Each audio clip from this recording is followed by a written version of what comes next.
Très heureux, je le suis, de vous savoir encore nombreux à l'écoute ou alors à suivre votre émission. Eh bien, cernant l'essentiel. Mesdames et messieurs, l'essentiel se trouve dans la parole de Dieu, dans la pensée de Dieu et généralement caché pour les non-avertis. Mais nous comprenons l'essentiel de la parole de Dieu à travers l'homme de Dieu, l'apôtre Fiogbe Gilbert, le surintendant général des églises du Réveil mondial à travers le monde, celui qui est encore avec nous pour nous éclairer davantage sur les chemins, les voies de Dieu à travers l'Esprit de Dieu. Apôtre, bonjour et merci d'être encore à ce plateau avec nous. Bonjour. Je pense qu'il y a 3 jours. Vraiment, 3 jours. Que Dieu te bénisse. Amen, pasteur. Alors, nous y sommes encore, apôtre. Aujourd'hui, il va être question essentiellement de la parole. La parole. Qu'est-ce que c'est la parole? Eh bien, merci beaucoup. La parole, c'est quoi? C'est les Écritures. La parole, c'est quoi? C'est Jésus-Christ. Au commencement était la parole. La parole était avec Dieu et la parole était Dieu. Et ce Dieu-là se révèle en la personne de Jésus-Christ. Donc, celui qui parle de la parole parle d'une vie, parle d'un esprit, parle de la personne de Dieu, de la nature de Dieu et de la réalité de Dieu. En un mot, voici les Écritures. La parole est donc Dieu. Ouais. C'est cela. Alors, vous le disiez, au temple, notre vie dépend de la parole de Dieu. Comment? Allons au temple. Si vous voulez être vivant devant Dieu, vous avez besoin de la parole de Dieu. Si vous voulez avoir des prières vivantes, il faut que la parole soit en vous. Les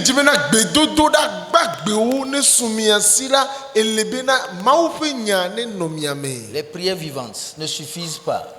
Il faut les prières efficaces. Et la parole est aussi efficace. Nous avons une âme que nous méprisons.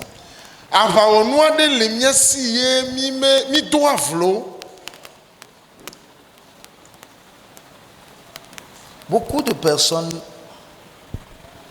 ont cessé de vivre depuis le jour où la parole les a quittés.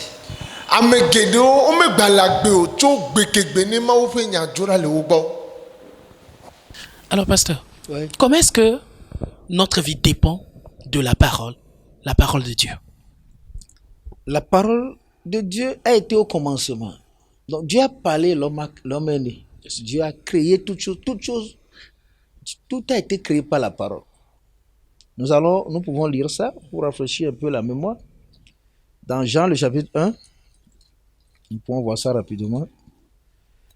On dit, il est écrit, au commencement était la parole. Et la parole était avec Dieu, et la parole était Dieu. Elle était au commencement avec Dieu. Toutes choses ont été faites par elle. Et rien de ce qui a été fait n'a été fait sans elle. Rien, y compris toi. Donc, la parole est notre essence et notre source d'existence. Donc, la parole est en nous. Nous sommes créés. C'est en cela où nous sommes à l'image de Dieu. Parfois, les gens posent la question et nous demandent, bon, nous sommes à l'image de Dieu. Est-ce que Dieu c'est un blanc? Dieu c'est un noir? Non, nous sommes créés à l'image de la parole de Dieu. C'est la parole qui nous a créés. Dieu a soufflé la vie en nous à travers la parole de Dieu. Alors, faudrait-il maintenant vivre par la parole, dans la parole, ou comment est-ce que cette vie-là dépend? Parce que quand Dieu créa l'homme, c'est toute l'humanité. Il n'y a pas une catégorie, mais aujourd'hui, nous sommes dans la catégorie des chrétiens. Comment est-ce que notre vie, ou cette vie de chrétienté dépend de cette parole dont vous parlez? En fait, il n'y a pas, aujourd'hui, nous voyons dans le monde naturellement, tout ce qui a été créé, même les médicaments, ont besoin d'une posologie. La posologie, pour permettre à l'homme de vivre comme Dieu, c'est la parole de Dieu, c'est les Écritures. Mais malheureusement, tout comme beaucoup achètent les médicaments et les prennent, les prennent sans lire la posologie, de la même manière aussi que les gens vivent aujourd'hui sans la posologie. Quand vous prenez les médicaments à tort, vous allez avoir les conséquences. Et quand vous vivez à tort, vous aurez les conséquences parce que vous ne consultez pas la posologie de votre constitution. La constitution de l'homme, surtout, c'est la parole de Dieu. C'est la parole de Dieu qui donne essence ou bien naissance à la vie de l'homme. Maintenant, aujourd'hui, l'homme a mis de côté cette parole-là et veut vivre une vie qu'elle ne maîtrise pas, qu'il ne maîtrise pas.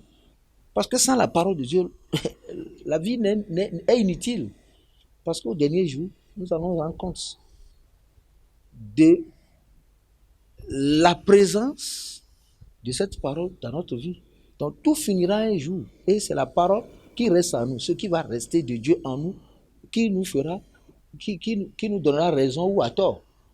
Donc, notre posologie, la posologie de la création de l'homme, c'est la Bible, c'est la parole de Dieu. Ce sont les Écritures.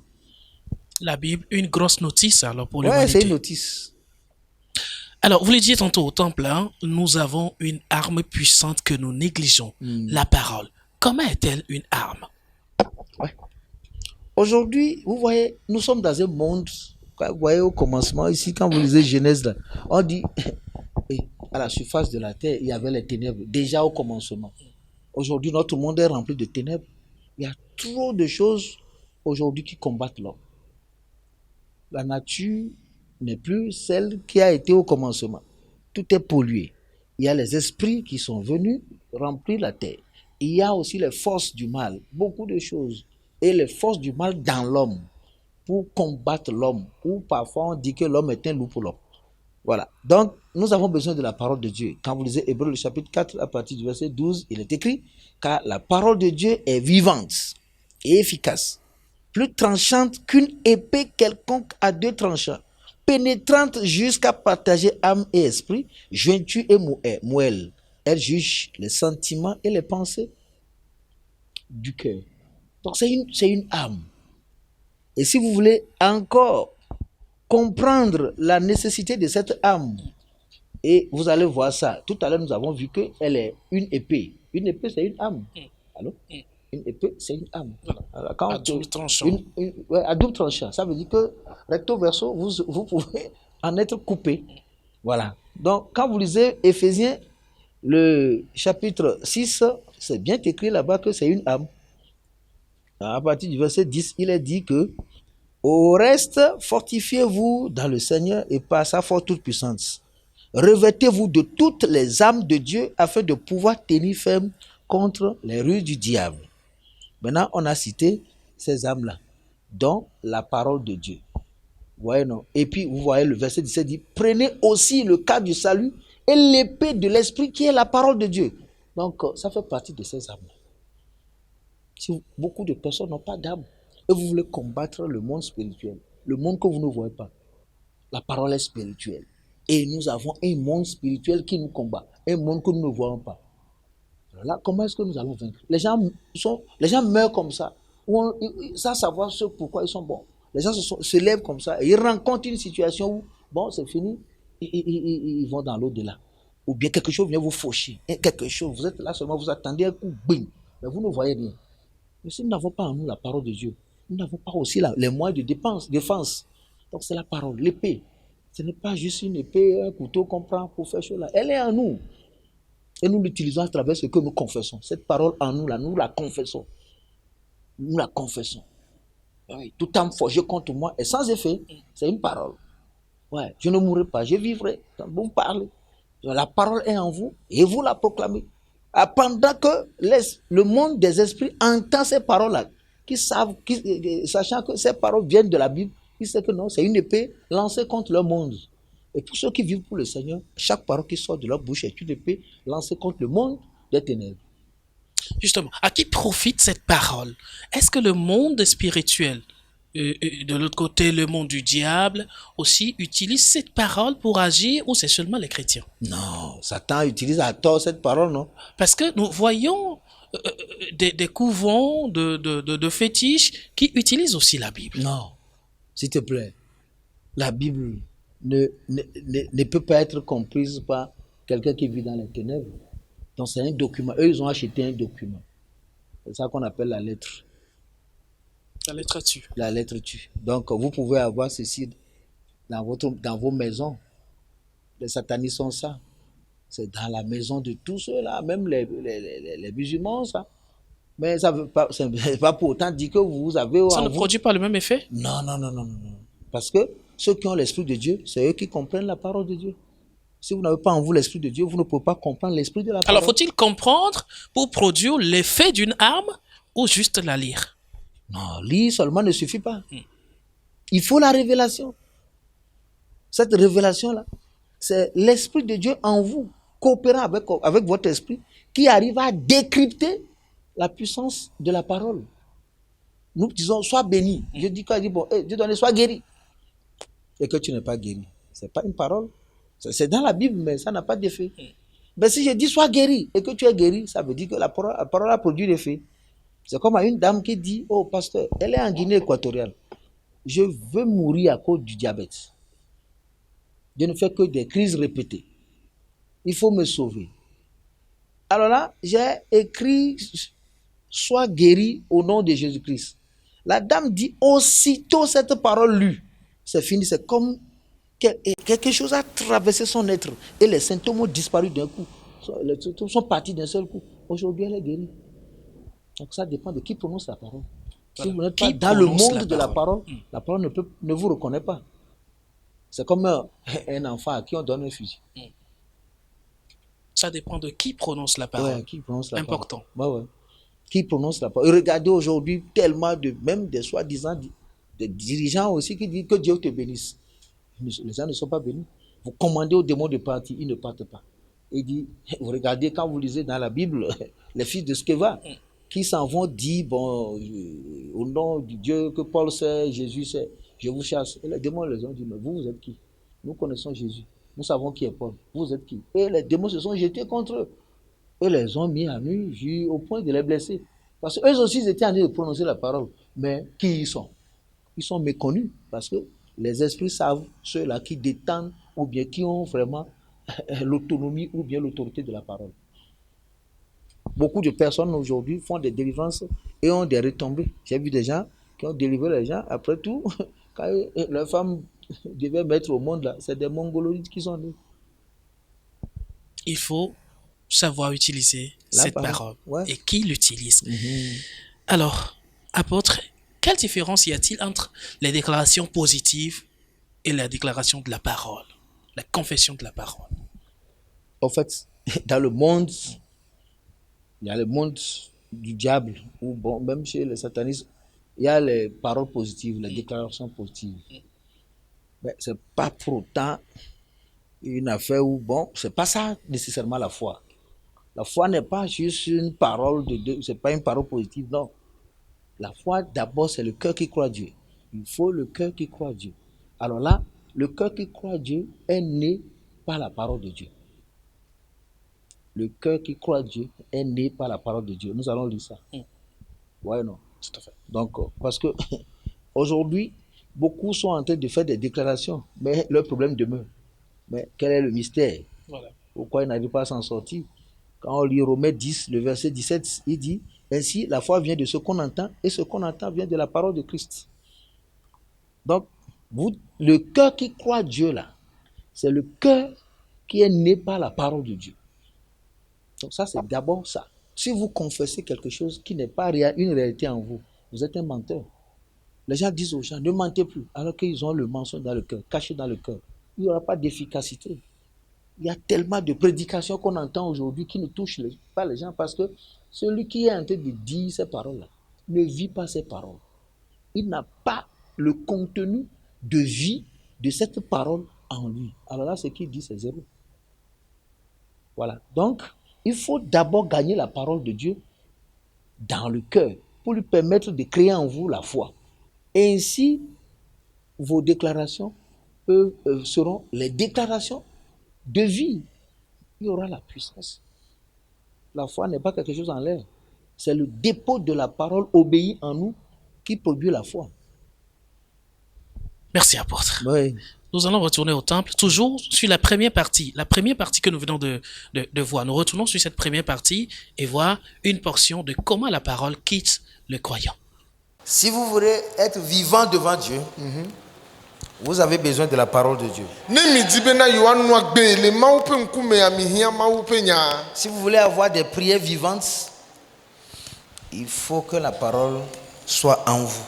Les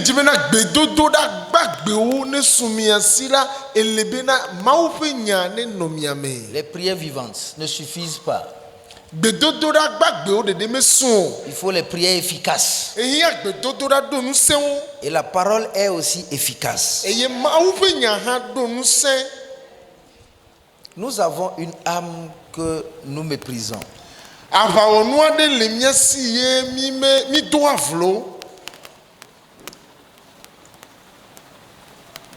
Beaucoup de personnes ont cessé de vivre depuis le jour où la parole les a quittés.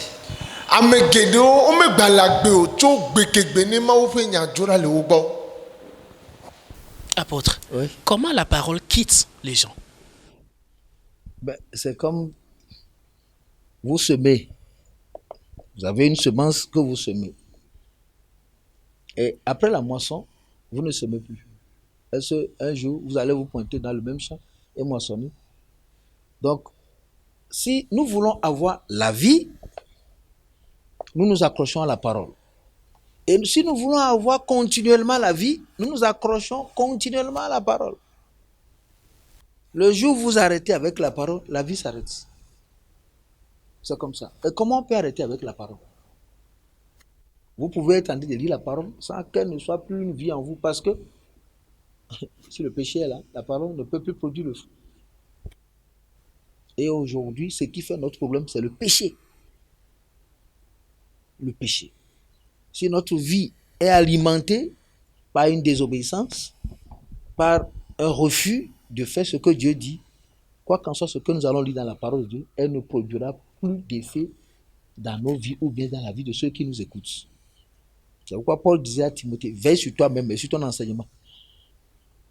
Ce que nous disons là, il faut que nous veillions là-dessus. Si toi et moi nous venons ici, et je ne suis pas en train d'obéir à la parole de Dieu, s'il te plaît, ce que je raconte ici ne va jamais toucher les gens. Mais tiens-toi tranquille, ce que nous faisons ici a des retombées positives.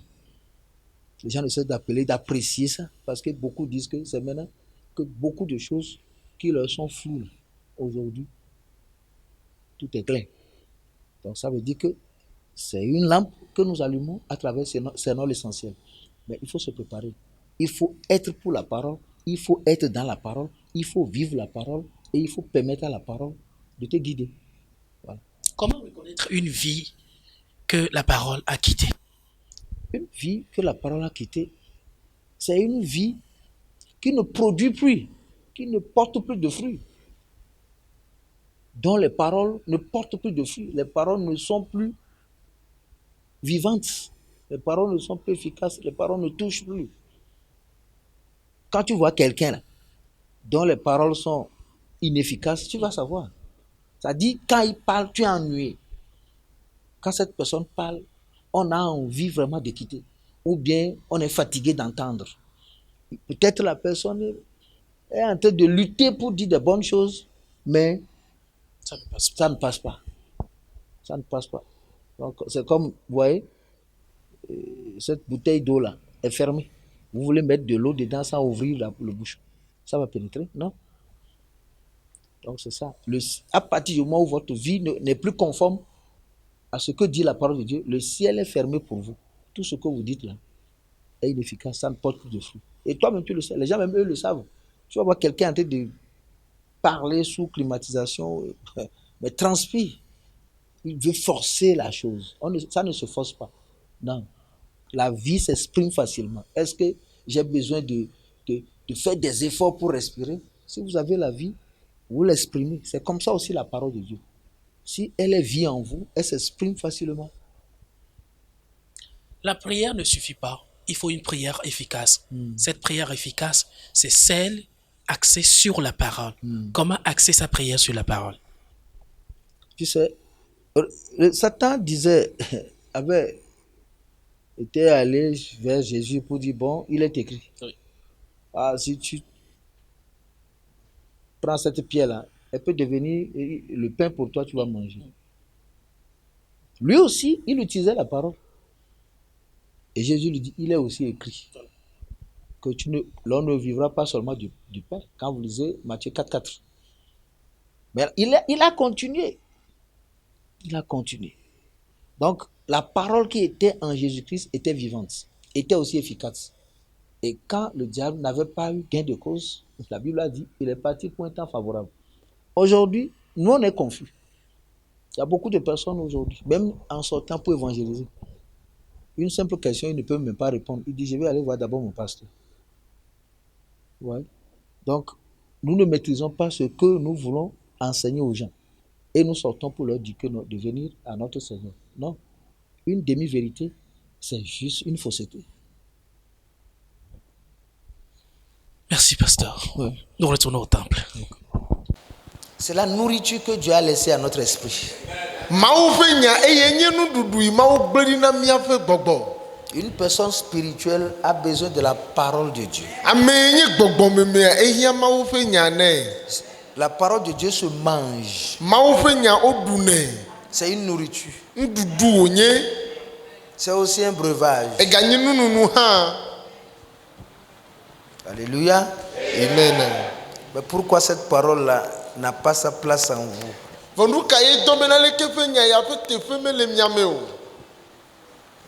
Toutes les vies asséchées et toute personne n'ayant plus envie de Dieu, ce sont des vies sans la parole de Dieu.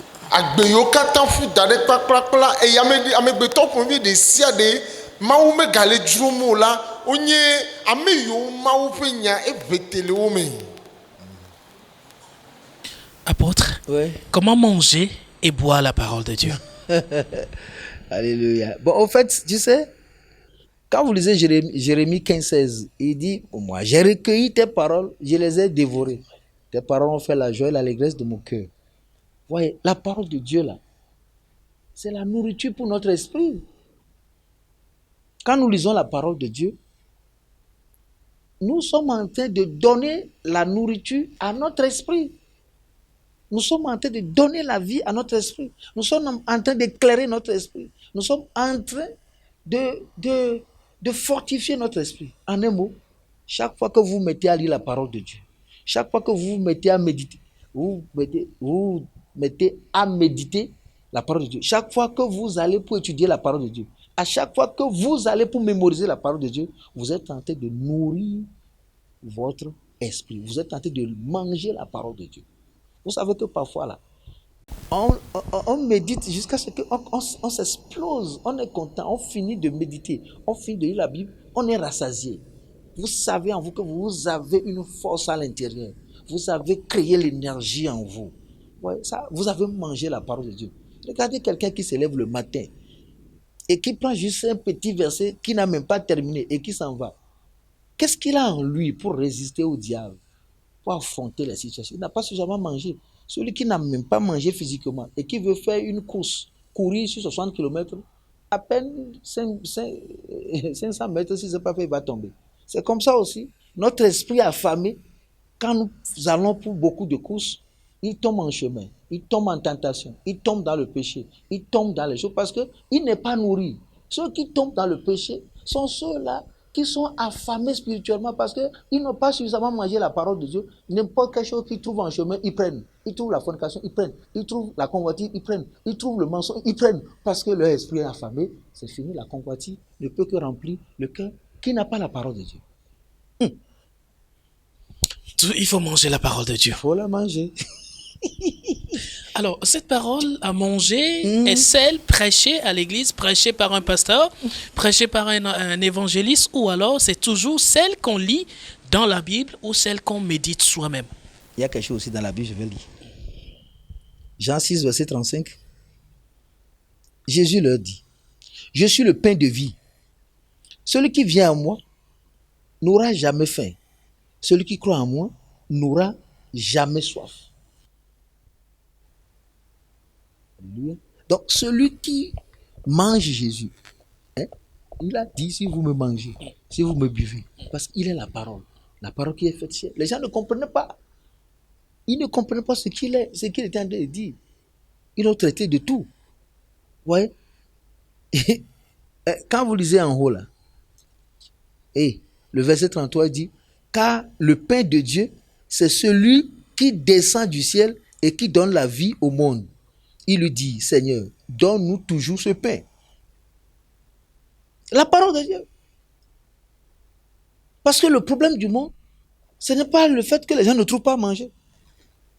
Tous ces conflits, tous ces problèmes, toutes ces choses que nous vivons dans le monde aujourd'hui, c'est que notre esprit n'est plus en sécurité. Il est dans la famine. La parole de Dieu n'existe plus. Donc, ce que nous devons manger pour permettre à notre esprit de bien fonctionner, pour contrôler nos émotions, contrôler nos pensées et contrôler notre volonté, nous ne mangeons pas ça. C'est pourquoi nos pensées sont devenues des pensées de méchanceté, nos volontés sont des volontés du mal, et puis nos émotions sont des émotions dégradées, allant toujours vers le mal. Donc, si la parole de Dieu est totalement acceptée, notre esprit est rassasié de la parole de Dieu, il jouera le rôle de régulateur dans notre monde spirituel, où notre âme sera cadrée pour le bien, vers le bien, avec le bien. Voilà ce que c'est.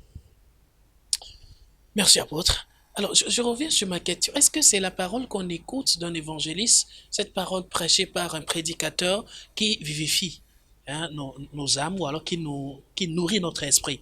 Ou c'est forcément cette parole sur laquelle on est concentré dans la Bible et sur laquelle on médite? Bon, il y a plusieurs moyens pour écouter la parole de Dieu. Hein. La parole vient de ce qu'on entend. Voilà. Donc, vous allez à l'église, vous entendez la parole de Dieu. Ouais. Bon, quel type de parole? Est-ce que c'est toutes les nourritures que nous acceptons manger? Pas souvent. Hein? Les gens les appellent les nourritures. Il y a des nourritures que vous ne pouvez pas même goûter. Mais les gens mangent ça. Il y en a qui mangent, il y en a qui ne mangent pas. Chacun a son goût.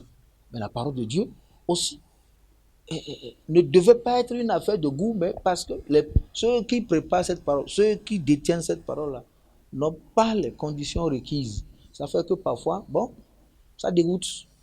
Il y a des choses qui dégoûtent. Parce que vous allez dans toutes les églises pour écouter la parole de Dieu? Pas du tout. Pas du tout. Mais c'est la maison de Dieu. On appelle le nom de Jésus là-bas. Mais c'est pas ça. C'est tout comme dans tous les restaurants. Vous n'aurez pas toutes les nourritures de votre goût. C'est comme ça aussi la parole de Dieu. Ce que les gens prêchent, c'est vrai. Ils sont en train de prêcher. Mais chacun sait ce qui vaut, ce que son esprit peut déguster. Donc ça c'est un. Vous écoutez la parole de Dieu. C'est pourquoi quand vous lisez Jean le chapitre 6 toujours, le verset 63, Jésus dit, l'esprit, c'est l'esprit qui vivifie. La chair ne sert de rien. Les paroles que je vous ai dites sont esprit et vie. Les paroles que Jésus prêchait à ses disciples étaient esprit et vie. Ça veut dire que ces paroles avaient en elles l'édification, la vie et la joie. Donc, c'est ça. Donc, ce qu'ils attendaient. Ça ne suffit pas. Ça ne suffit pas. Il y a aussi ce que tu dois lire. Il faut aller à la découverte toi-même. Parce que tu vas rencontrer des versets que tu vas prendre comme tes versets préférés.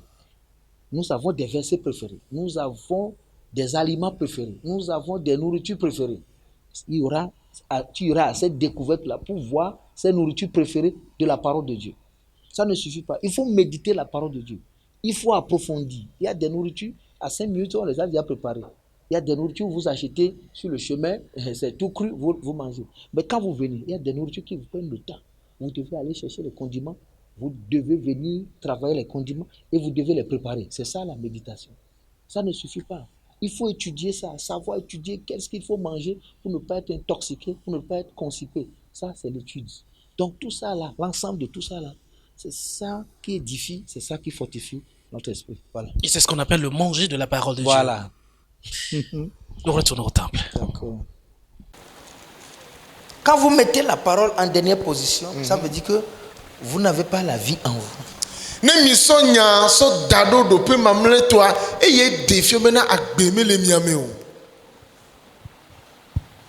Quel temps la parole te prend?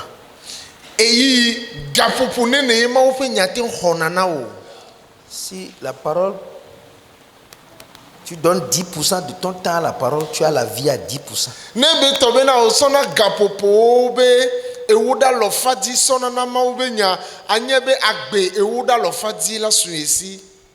Alors, apôtre, le temps consacré à la parole serait-il proportionnel à la quantité de vie que nous avons?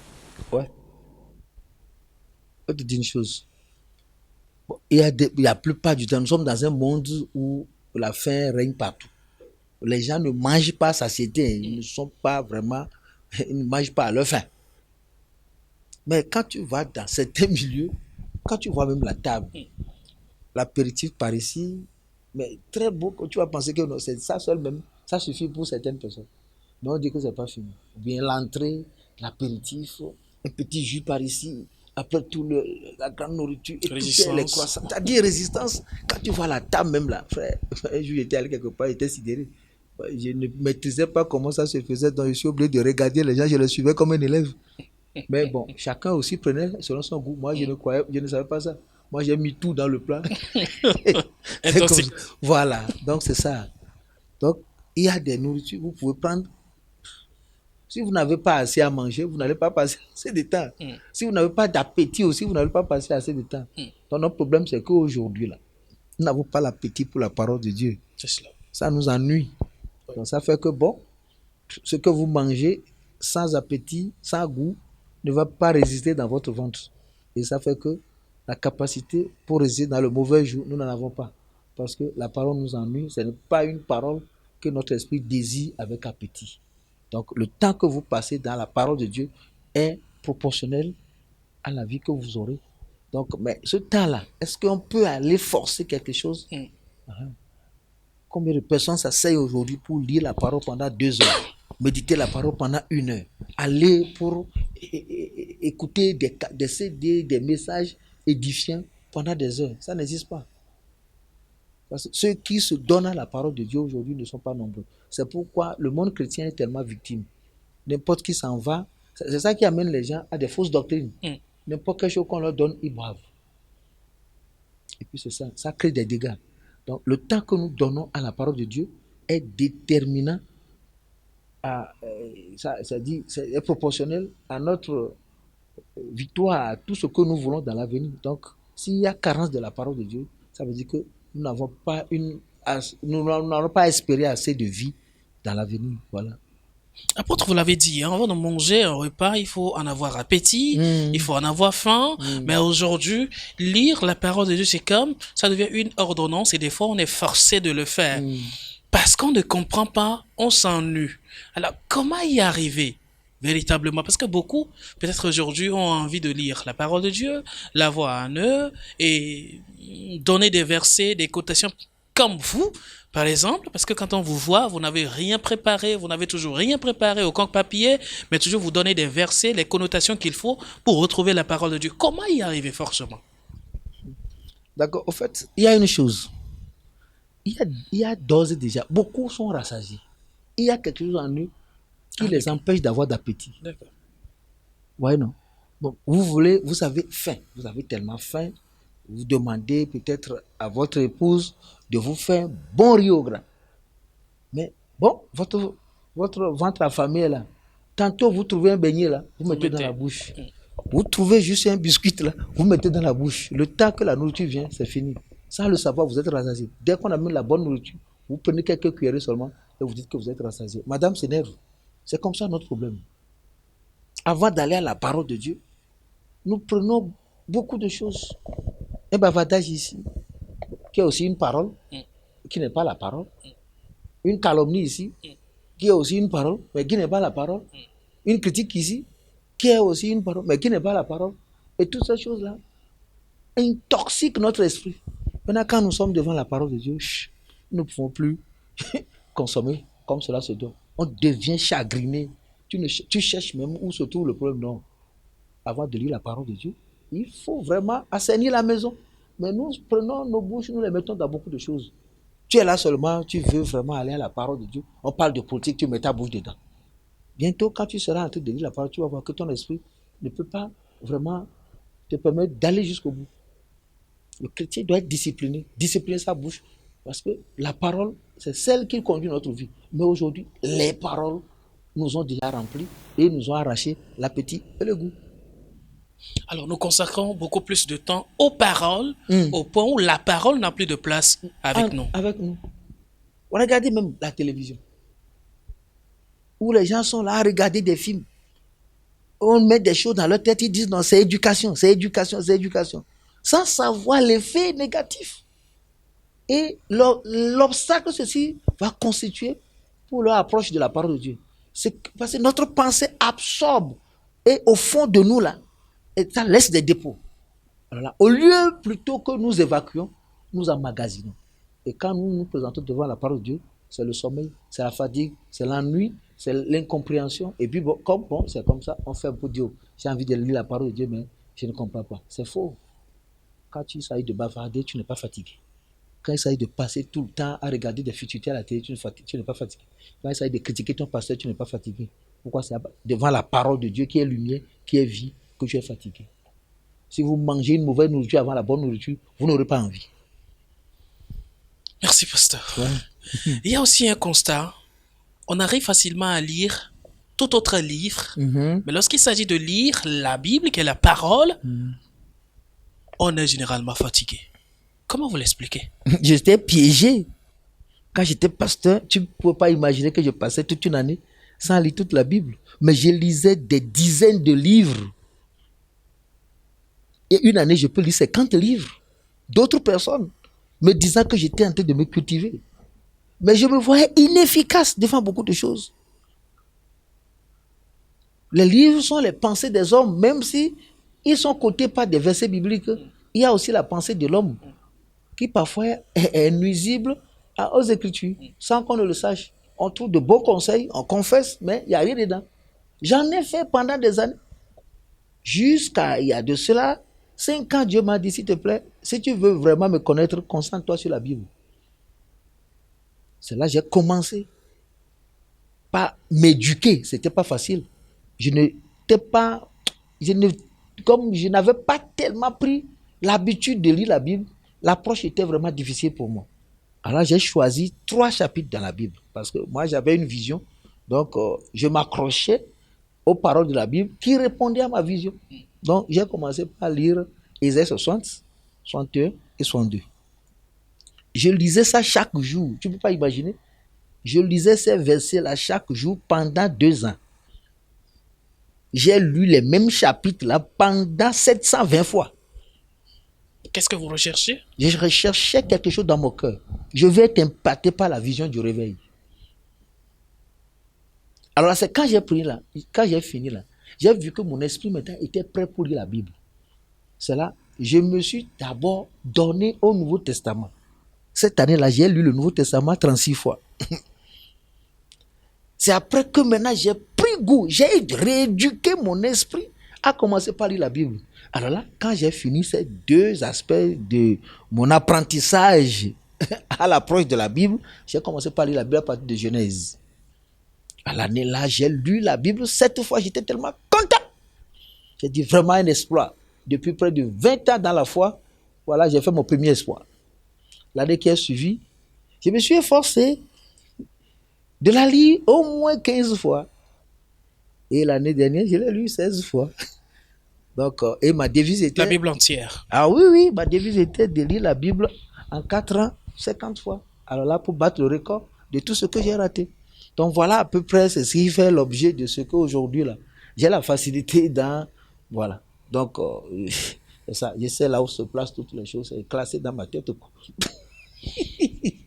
Alors, avant d'arriver maintenant à redonner un autre sens à notre esprit, à notre âme, suivant la parole, il faut une autre rééducation de notre esprit. Il faut vraiment t'appliquer, comme l'a dit 1 Timothée le chapitre 3, ou bien le chapitre 4, verset 13. Applique-toi à la lecture. Applique-toi à la lecture.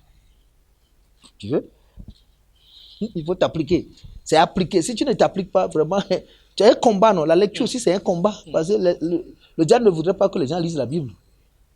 1 Timothée 4, verset 13, il dit, jusqu'à ce que je vienne, applique-toi à la lecture, à l'exhortation et à l'enseignement. Il faut t'appliquer. L'application, ça veut dire que tu es consacré à la chose. Sinon, tu ne peux jamais lire la Bible. Aujourd'hui, cette année, comme j'ai beaucoup de voyages, j'ai beaucoup de choses à faire, j'ai dit, bon, je vais lire la Bible 4 fois. Mais je me vois en train de lire la Bible déjà la 2e fois parce que je ne voyage pas encore. Ben, je dois me consacrer à quelque chose. L'habitude est déjà là. Donc, tout le temps, je suis à côté de ma Bible. Merci, apôtre. Voilà. Un tour au temple. Si vous ne prenez pas le chemin de la parole, vous allez vite arriver.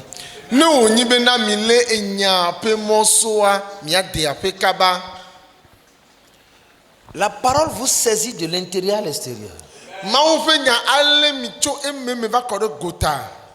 Et l'œuvre de la parole de Dieu dans la vie de quelqu'un est une œuvre avec racine, une œuvre profonde. Et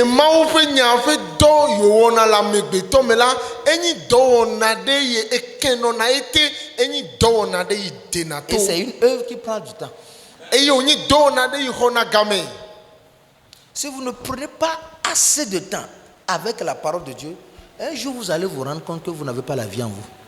Une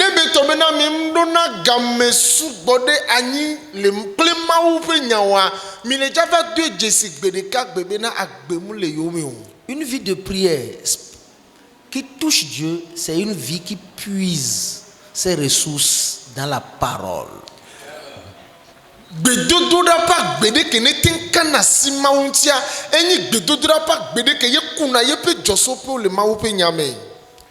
Apôtre, comment vous l'expliquez? Quoi?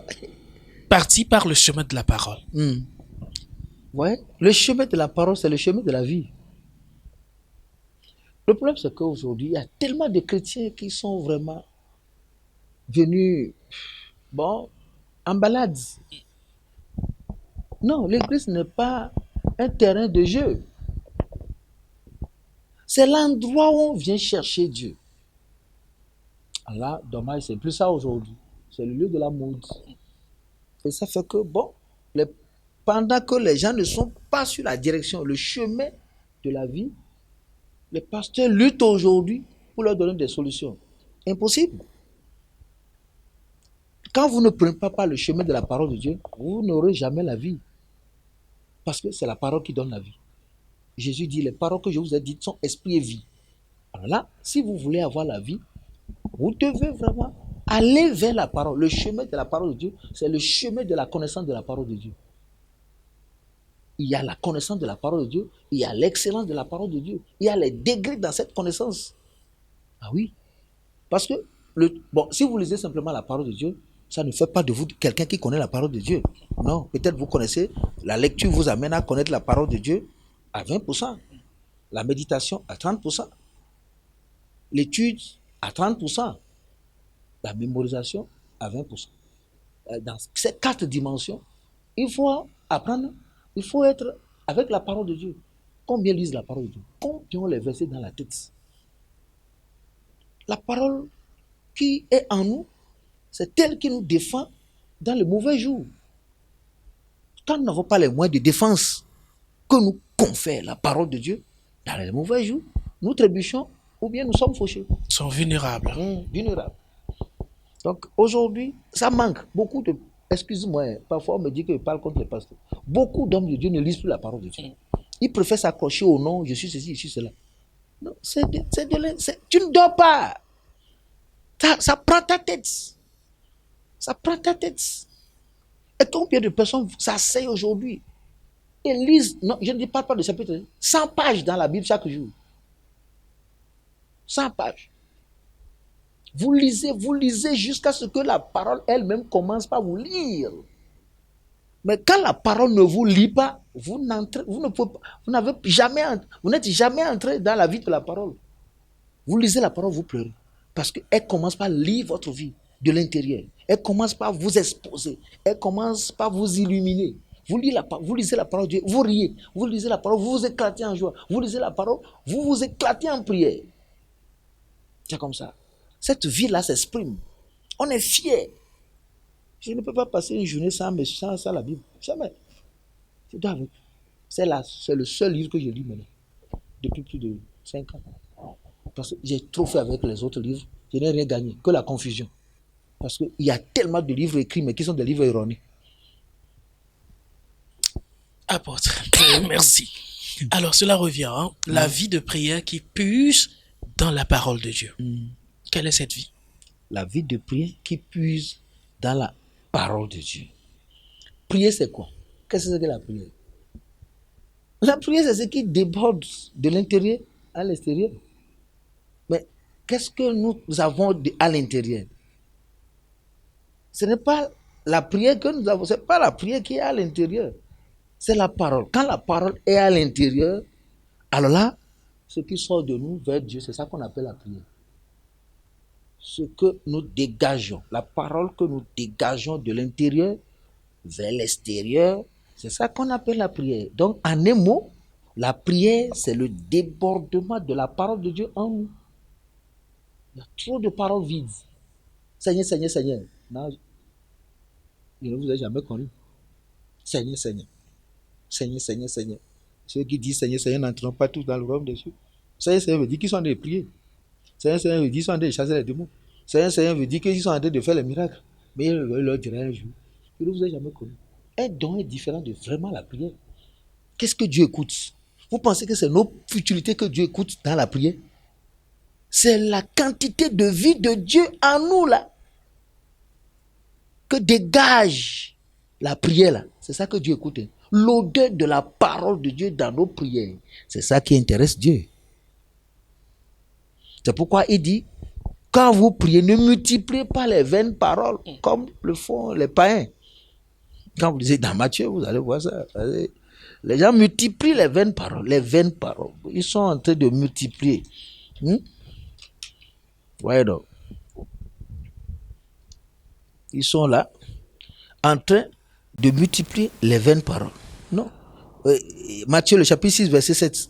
En priant, ne multipliez pas les vaines paroles, comme les païens qui s'imaginent qu'à force de paroles, ils seront exaucés. C'est-à-dire, à force des paroles. Seigneur Jésus, grand roi, le Dieu tout-puissant, le Dieu qui est au-dessus de toutes les montagnes du Togo, le Dieu qui est en bas et les pieds sont en haut, le Dieu qui fait ceci, tout ça là, c'est des vaines paroles. C'est bon, hein, on doit louer Dieu en temps réel. Mais lorsque les gens se mettent à raconter des histoires, non, le Dieu de Jacques, c'est vrai, les vaines paroles. Pourquoi c'est les vaines paroles? Il n'y a pas la parole de Dieu dedans. Quand la parole de Dieu entre dans vos paroles, il y a la vie. Les paroles, c'est ça la prière, non? Quand la parole de Dieu entre dans vos paroles, là, vous avez prié avec vie. Les vaines paroles sont les paroles qui n'ont pas trouvé au fond du cœur de la personne la parole de Dieu. La parole obéit, la parole vit, la parole esprit. Merci, apôtre. Ouais. Ceci dit, la parole travaille de l'intérieur vers l'extérieur. À l'extérieur. Retournons au temple. Tout ce qui ne marche pas dans notre vie est juste un manque ou bien un déficit de la parole de Dieu. Quelqu'un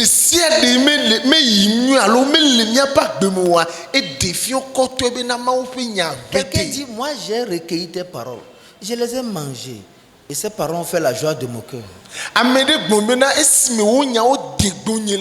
Maintenant, qu'est-ce qui fait notre joie aujourd'hui? Vous n'avez jamais écouté la parole de Dieu, votre cœur s'est apaisé. Vous n'avez jamais écouté la parole de Dieu et vous avez la joie dans le cœur. Vous n'avez jamais écouté la parole de Dieu et ça a suscité en vous la foi. Vous n'avez jamais écouté la parole de Dieu et elle vous interdit le péché. Vous n'avez jamais écouté la parole de Dieu et elle vous reprend, elle vous a repris. La parole de Dieu fait trembler. Parce que elle est Dieu. Apôtre, Oui. suffit-il d'avoir la parole de Dieu en nous pour être heureux? Ouais. Si on a la parole de Dieu, on est heureux. Lisons dans Somme 1. On est heureux. C'est quand vous n'avez pas la parole de Dieu que vous êtes malheureux. Parce que celui qui a la parole de Dieu trouvera toujours la solution de Dieu pour ses problèmes. Lisons dans Somme le chapitre 1, à partir du verset 1er là, pour bien comprendre. Il dit, heureux l'homme qui ne marche pas selon le conseil des méchants. Ça, c'est aussi une parole. Qui ne s'arrête pas sur la voie des pécheurs. C'est aussi une parole. Qui ne s'assied pas en compagnie des moqueurs. C'est aussi une parole. Mais qui trouve son plaisir dans la loi de l'Éternel. Dans la parole de l'Éternel. Tu comprends, non?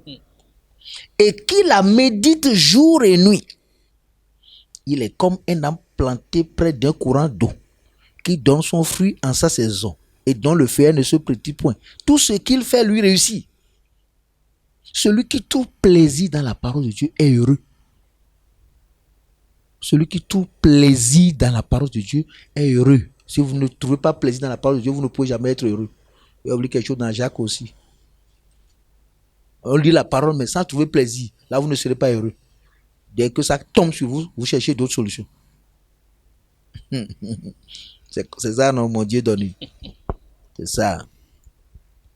Lisons dans Jacques, le chapitre 1, le verset 25. Mais celui qui aura plongé les regards dans la loi parfaite. La parole. La loi parfaite, c'est Jésus-Christ, la parole vivante.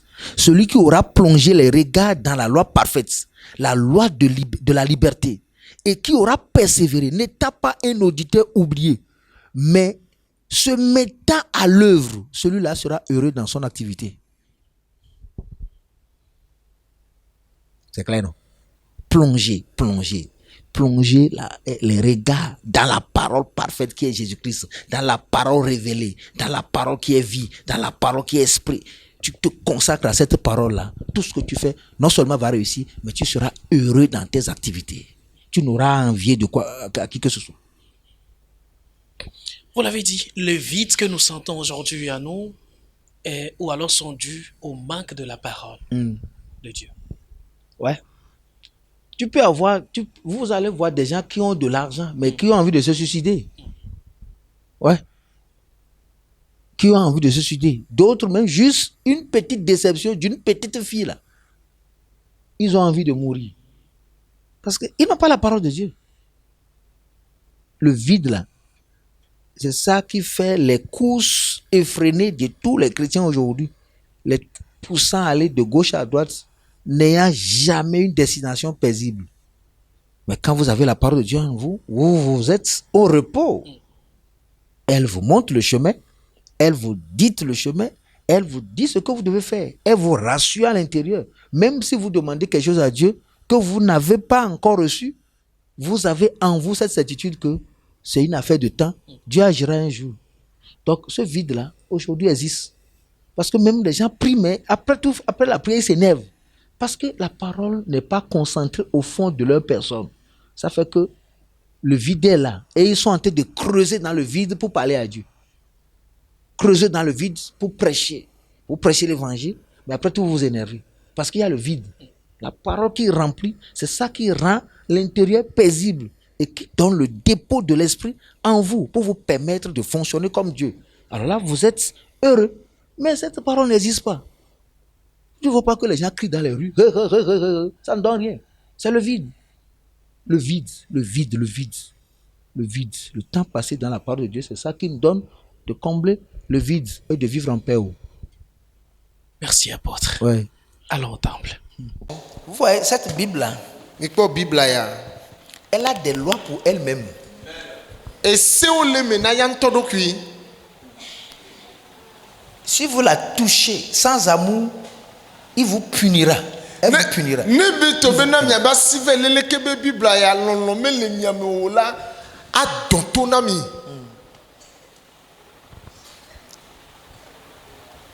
La Bible travaille avec l'Esprit de Dieu. Si vous n'aimez pas les paroles, ne touchez pas votre Bible.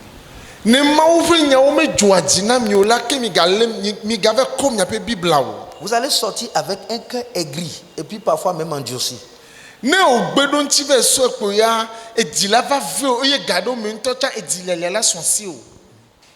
C'est juste, certaines personnes ont touché à cette parole. Ils sont allés lire sans amour et aujourd'hui n'ont plus envie de lire la parole de Dieu.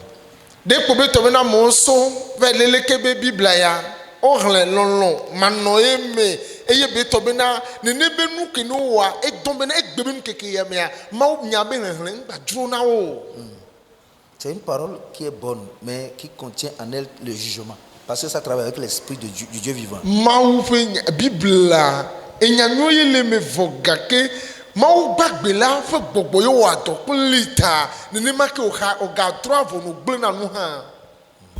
Apôtre, qu'est-ce que vous voulez dire par là? Ah oui, c'est normal, non? C'est normal. Par exemple, vous, quelqu'un gare son véhicule, il met la lame dedans, et vous venez vous toucher. Il va crier sur vous.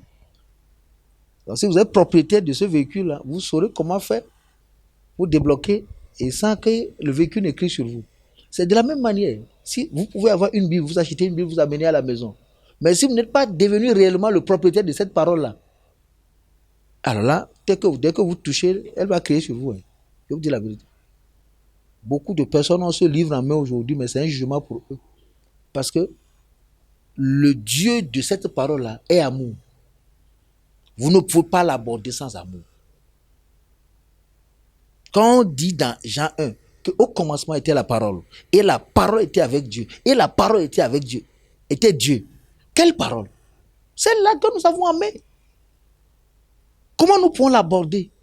Sans savoir que nous abordons Dieu, sans savoir que nous abordons l'Esprit de Dieu, sans savoir que nous abordons la vie, sans savoir que nous abordons la lumière. Il faut un travail au préalable. Il faut offrir la vie qu'il faut pour être dans l'esprit de la parole. Il faut te repentir. Il faut disposer ton cœur. Il faut demander l'Esprit de Dieu de venir te remplir. Il faut demander que Dieu te donne la soif pour la parole. Il faut prier pour avoir la faim pour la parole. Il faut demander la grâce pour lire la Bible. Là, quand tu abordes, c'est fini. Il y a une communion et une conversation entre toi et la parole de Dieu. Non seulement tu lis, mais tu es en train de converser avec les Écritures, avec la parole, avec l'Esprit de la parole, avec Dieu, avec Christ, avec l'Esprit de Dieu. C'est vraiment profond, hein? S'il te plaît. La religion a tout galvaudé. N'importe qui prend la Bible et puis bon, il raconte des histoires. C'est comme j'ai vu juste un phénomène hier où quelqu'un prend la Bible pour dire que Dieu a péché. C'est Dieu qui a péché. Pourquoi Jésus est venu sur la terre, ne pouvant pas sauver les gens? Aujourd'hui, il condamne les gens qui n'arrivent pas à sauver. Et il prend la Bible, il piétine ça. Tout ça là, c'est des abominations qui seront punies terriblement. Ils ne savent pas ce qu'ils sont en train de faire. Je me demandais, un jour, mon petit frère, dans sa maison, il a déposé la Bible sur sa table. Et la maison a pris feu. Tout a brûlé dans la maison, mais la Bible n'a pas été touchée. Il y a Dieu dedans. C'est le livre qui fait la différence. Hein. Ces paroles ne meurent pas parce que le Dieu qu'elle incarne ne meurt pas. C'est cela. C'est-à-dire que n'importe qui ne peut pas lire la parole de Dieu. Un féticheur ne peut pas lire la Bible. Un fornicateur ne peut pas lire la Bible. Un menteur ne peut pas lire la Bible. Il est en train de lire juste un simple livre contre lui-même. Parce que si tu veux lire la Bible, il faut être prêt pour le lire. Bon, les gens ne lisent même pas la Bible. On vient juste leur prêcher à l'église, les prêcher à l'église, et ils sont aigris. Ils sont aigris parce qu'on est en train de leur lire les Écritures, ils sont aigris. Aujourd'hui, nous prenons la Bible pour chercher le 5e évangile, le 6e évangile, c'est-à-dire les paroles qui ne vont pas toucher à notre situation. La lecture se fait avec l'intention d'écouter Dieu ou bien de laisser Dieu parler à notre esprit. Mais aujourd'hui, ce n'est pas ça. Combien de personnes aujourd'hui, est-ce que vous pensez que vous allez ramasser les politiciens, les dirigeants d'une nation dans une église et vous allez commencer par leur dire que la corruption va vous amener en enfer, le vol des choses de l'État va vous amener en enfer et ils vont vous laisser tranquille. Mais ils ont la Bible chez eux. Merci, apôtre. La parole délivre aussi, c'est cela? La parole délivre bien, la parole fait la délivrance. Alors au temple. Les chrétiens écoutent plus la musique plus que la parole de Dieu. Kristo tɔwegbeya o sena etsɔtsira alo miniki sɔwu mawu ƒe nya. Tu peux écouter la musique du matin jusqu'au soir. Dès que la musique finit, tu vas t'énerver, casser même ton portable. O la te ń se miziki ya sɔn di kaka va kɔ ɖo wetrɔ me fi ke ne miziki ya le vɔ kpoa o la gba te ń bi dzi eka ƒomɔ ke o sɔ se miziki ya o la gba gbɛɛ. Et nos musiques qui chantent. Eye miabe ehawo ke mi le si amekawo le dzi o. Des cœurs mondains. edzi ko nye xexea me ƒe dziwo, des vies mondaines, xexea me ƒe agbewo, des cœurs vides, edziwo me naneke mele o, des cœurs secs, edziwo fu kplakplakpla, des cœurs absents au ciel, edziwo me le dziƒo ŋutɔ tsã o, des cœurs noirs. edziwo le yibɔ. Jésus, Jésus, Jésus, Jésus, ça finit là. Yesu yesu yesu yesu egba tɔ ɖe funu. C'est ça. Vous allez écouter, mais vous n'aurez rien. Eye wa mi la se bɔ ne kpekpe ŋutɔ me le dza su mia si o. Mais prends la parole. Wɔsɔ mawo ƒe nya kpɔ. Même si tu es seul, Ne ɖeka egba le kɔ tsã. elle te prend juste, elle te transporte juste dans le cœur de Dieu. Ela kɔkɔ kaka sɔ ɖe mawo ƒe dzi me. C'est pourquoi le diable attaque la parole. Nene be nɔ bena bosan tina te ɖe mawo ƒe nya ŋuti. Beaucoup de chrétiens viennent à l'église sans la Bible. Kristotɔ geɖewo va na tsɔtsi wo sɔrɔ bibla va na o. Alors, apôtre, Oui. c'est vrai qu'aujourd'hui, nous écoutons beaucoup de choses à travers les chansons et des chansons dites gospel qui sont généralement basées sur la parole, mais vous dites que ce n'est pas là l'essentiel. Non, non. Les chants ne peuvent jamais remplacer la parole de Dieu. On peut utiliser les versets bibliques pour chanter, mais la parole reste la parole de Dieu. C'est vrai, ils ont leur ministère à part. Mais aujourd'hui, y a-t-il encore réellement de chantres qui chantent la vie? Est-ce que l'esprit lucratif n'est pas en train de prévaloir sur l'esprit consécratif? Si ça existe.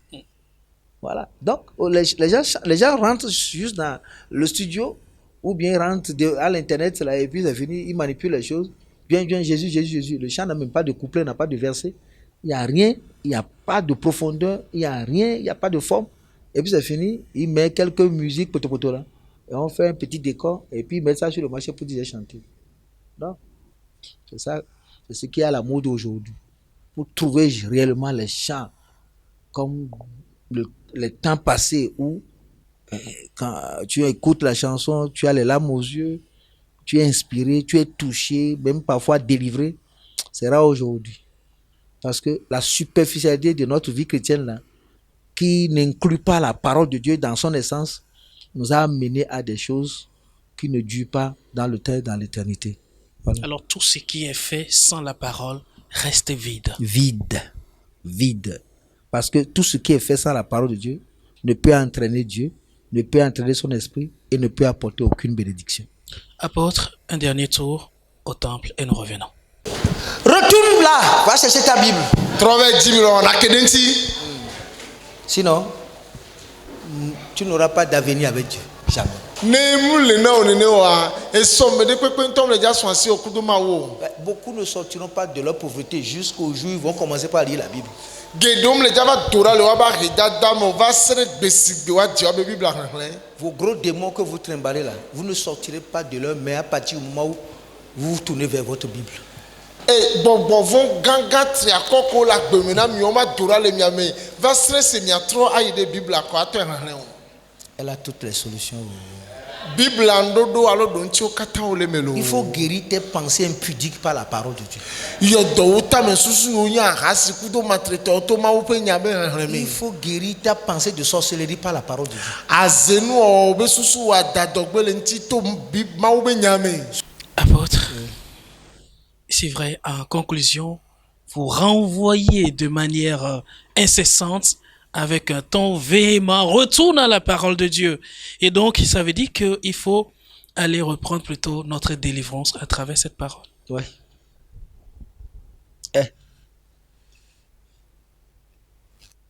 Ceux qui sont pressés n'auront pas les solutions profondes.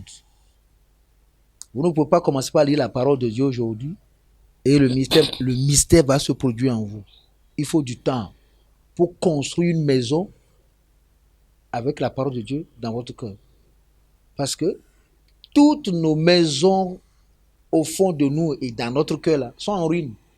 Parce qu'il n'y a pas le matériel, la parole de Dieu, qui donne la forme, qui donne la résistance, qui donne le fondement à notre maison. Et ça fait que les vies chrétiennes, du fond même des chrétiens, sont en ruine. Des prières sont faites sur des ruines. Les jeûnes sont faits sur les ruines. Les dons sont faits sur les ruines. Les dîmes sont donnés sur les ruines. La consécration est sur les ruines. Et puis, finalement, les gens rétrogradent. Donc, pour aujourd'hui vivre réellement, il faut retourner à la parole. Et retourner à la parole pour en poser un fondement. Ça, il faut vraiment du temps. Je vais lire un verset avant de clôturer cet épisode. Matthieu, le chapitre 7, le verset, pas du verset 24. C'est pourquoi quiconque entend ces paroles que je dis et les met en pratique sera semblable à un homme prudent qui a bâti sa maison sur le roc. La pluie est tombée, les torrents sont venus, les vents ont soufflé et se sont jetés contre cette maison. Elle n'est pas tombée parce qu'elle est fondée sur le roc. Mais quiconque entend ces paroles que je dis et ne les met pas en pratique sera semblable à un homme insensé qui a bâti sa maison sur le sable. La pluie est tombée, les torrents sont venus, les vents ont soufflé et ont battu cette maison. Elle est tombée et sa ruine a été grande. Voilà. Pour conclure tout ça là, il faut que nous sachions que tant que nous n'aurons pas pour fondement la parole de Dieu, tout ce que nous allons faire ici sur la terre et dans l'avenir là, sera en ruine. Quand les vents vont venir, les torrents vont venir, notre maison sera en ruine. Et la maison de tous ces chrétiens, de tous ces trucs-là, sont en ruine. Les temples d'église sont debout, mais nos vies sont en ruine. Ruinées par le péché, ruinées par les démons, ruinées par la pauvreté et ruinées par tout. Ainsi. Merci, apôtre. Mais avant de conclure, il y a une question qui m'est taraude l'esprit. Aujourd'hui, pour entendre parler de délivrance, il faut organiser des séances de délivrance, de prière fervente pour y arriver. Mais vous l'aviez dit tantôt que la parole peut même délivrer. Lorsqu'on se met devant la parole, on obtient la délivrance. Comment? Vous savez, la parole est lumière. C'est-à-dire, aujourd'hui même, les délivrances que les gens font ou bien que nous faisons, c'est des délivrances aveugles, où on ne sait même pas de quoi souffre réellement la personne. On ne diagnostique aucun mal. Et qu'on commence par injecter les piqûres, des coups de main, des coups de pied et beaucoup de casting. Et ça fait que les gens ont des problèmes. On prie, tombe, ils se relèvent avec plus de démons. Parce qu'ils vont aller chercher ce qui est par terre et qui est bien de sortir de quelqu'un. Pardon? Il tombe? Il tombe. Il cherche un autre démon par terre? C'est comme ça. Mais parce que si tu es vide, les démons aiment ce qui est vide. Tout terrain vide intéresse les démons. Mais celui qui a la parole de Dieu en lui sécurise sa maison. Et quand la prière vient, là, ce qui est autour, qui oppresse de l'extérieur, part. Mais celui qui n'a pas la parole en lui est possédé à l'intérieur. Et n'importe quelle prière qu'on lui fera, sans qu'il ne soit conscient de la parole de Dieu, va l'amener encore plus dans la souffrance. Et c'est ça qui se passe aujourd'hui, où ceux qui tombent sont ceux-là qui tombent toujours. Parce qu'on ne leur a jamais dit qu'il faut aller vers la parole, il faut aller à la source, il faut aller chercher Dieu, il faut trouver Dieu. Apôtre, un mot pour la fin. Le mot pour la fin, retournons à la parole. Allons chercher nos Bibles, aller à la parole de Dieu, travailler, appliquons-nous, jusqu'à ce que cette parole devienne esprit et vie en nous. Et que Dieu vous bénisse. Bye bye. Merci de nous avoir suivis également. Vous avez passé tout ce temps. C'est merveilleux, n'est-ce pas? Voilà comment ça se passe tout le temps sur la télévision Emiraem. Cernant l'essentiel, la pensée de Dieu à travers l'homme de Dieu. À très bientôt. Que Dieu nous bénisse. Merci, pasteur.